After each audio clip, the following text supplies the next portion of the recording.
What should we do to secure the ultimate enforcement of an award if we were to succeed? As we all know, awards are not self-executing. Having fought and won the claim, we know that round two, the enforcement action, still lies ahead. Very quickly on this follows the next concern. How do you discourage a respondent from delaying the arbitration and enforcement proceedings? We know this from practical experience that every respondent will obviously try to ensure that its assets are kept away from enforcement. There is always a battle over disclosure. As a practitioner in India, who has been involved in some cross-border matters, particularly where an arbitration is seated outside India, what is it that you can hope to expect where the assets are located in India? Either because the respondent is subject to the personal jurisdiction of the courts in India, or has assets in India. Those assets could be in the form of shareholding in Indian companies, it could be real assets, it could be money in bank accounts, it could be receivables. There's a whole host of them. And what should you expect and what you should, what you can do to try and secure both of these challenges that are before you, the potential enforcement and the ability of a respondent to delay the arbitration proceedings themselves and the enforcement action. Now, the most common form of pre-award measures that we see and would be freezing and attachment orders. If you're able to, for instance, show sufficient urgency, you're able to show harm, the risk of dissipation of assets. A Section 9 petition, for instance, in a high court can be brought even before a tribunal is constituted. Now, in a foreign-seated arbitration, and this is obviously following the amendment in 2015 of the Arbitration Act, the ability to approach a high court in India has now become available again. There will still be some cases where Section 9 and Part 1 is excluded because they don't fall within the protection of the amendment.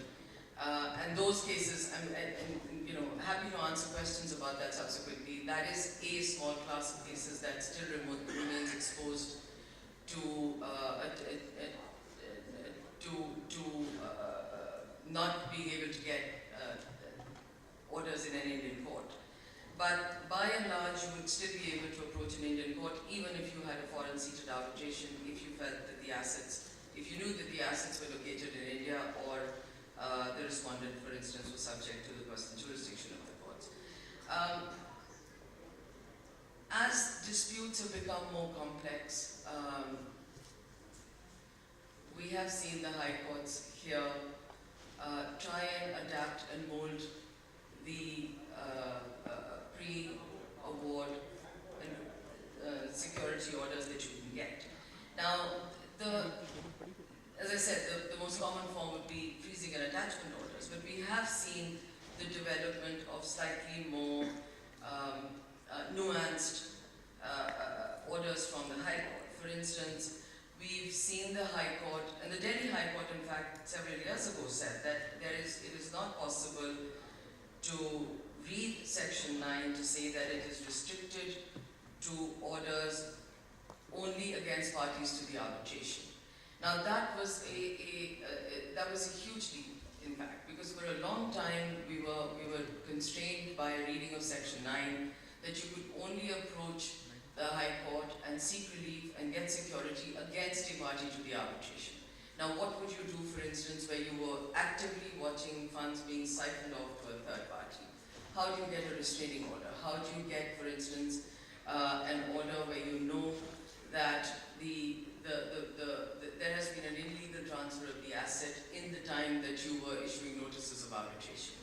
The Delhi High Court in 2009 took a fairly clear position on it, and we do see orders being issued against third parties. And again, the most common form of that, in fact, as practitioners in Delhi will tell you, is bank guarantees. We don't hesitate to seek an order against a bank. That is a third party to the arbitration agreement, but you do get those orders.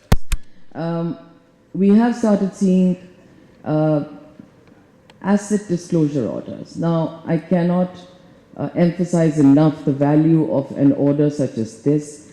An asset disclosure order can shorten your enforcement proceedings by months. In conjunction with a freezing order, obviously this is valuable, and we are seeing more and more of those. The Bombay High Court, in fact, if I remember correctly, the Tata Capital matter directed the respondent to disclose its assets, and it made a huge difference in the ultimate outcome.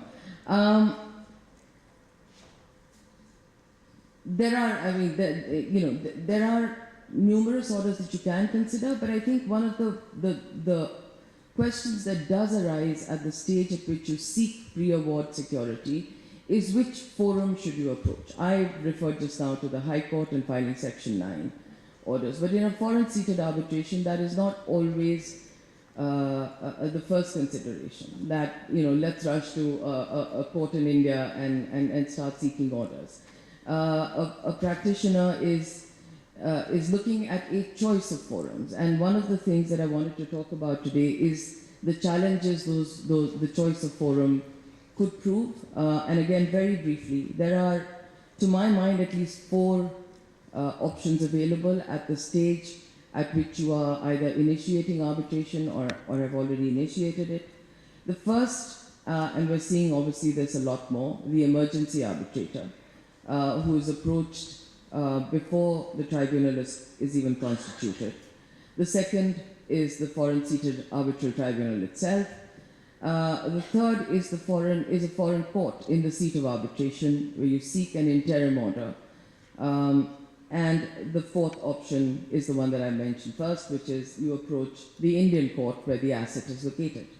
Now, just to go over, I just want to address the challenges each of these forums could pose.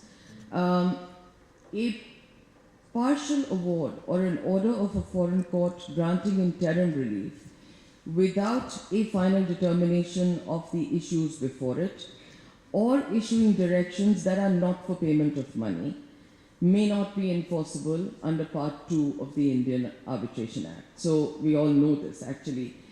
And therefore that starts to rule out the option of obtaining a disclosure order, for instance. An order for disclosure of assets would easily be ruled out because it is not an order for payment of money. It is also not an order finally determining the issue between the parties. And so do you go to an arbitral tribunal and get this order? You could get it, obviously, in the hope that the respondent will comply. But is it an enforceable order in India if the respondent does not wish to comply? That's where you have to make a choice as a practitioner.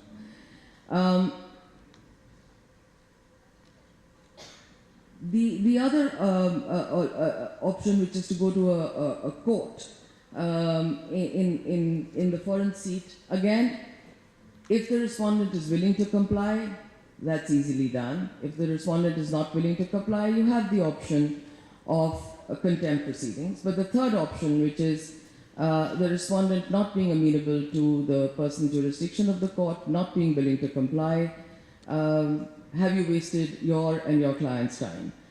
And so we come back to, is it always the best remedy to approach the court of jurisdiction? That's a call you will take depending obviously on the facts and circumstances of your case.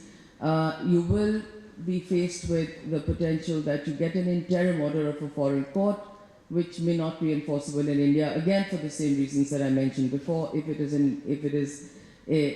not a final determination between the parties, or it is not an order for payment of money, there is a problem with enforcing those in India.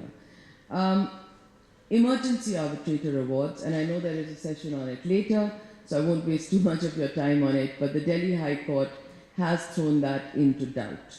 An emergency arbitral award is again not a final determination of the issues between the parties, and therefore what did happen was in the Raffles case was the parties obtained an order from an emergency arbitrator, but then had to file a Section 9 petition in the Delhi High Court, which kind of begs the question, why bother?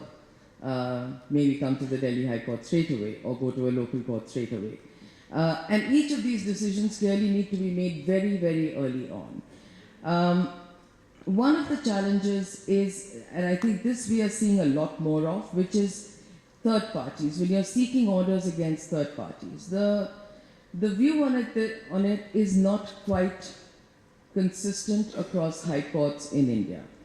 The Delhi High Court has taken the view that an arbitral tribunal can lift the corporate veil, for instance, and can perhaps therefore direct a respondent and third parties to where, for instance, you're seeing siphoning of funds. With the Delhi High Court recognizing the power of an arbitral tribunal to pierce the corporate veil, I think that gives us a lot more hope. The Bombay High Court, on the other hand, is absolutely clear. In a particular case where during the course of evidentiary hearings it became apparent that the respondent had been happily siphoning off money and assets to related party entities who were, however, third parties to the arbitration agreement, and the arbitral tribunal therefore granted orders of restraint. The Bombay High Court said that the arbitral tribunal had no such power. It cannot issue orders against third parties. Now, if faced with that situation again as a practitioner, you have to take a call. Are you going to go to the High Court, or are you going to go and try and lift the corporate veil and try and get orders against third parties? But that position remains unclear as a matter of Indian law. Even yet, we don't have a final ruling, obviously, from the Supreme Court on it. And there is no clarity, I think, in the legislation. Section 9 of the Act can be read widely, but that's a risk you take.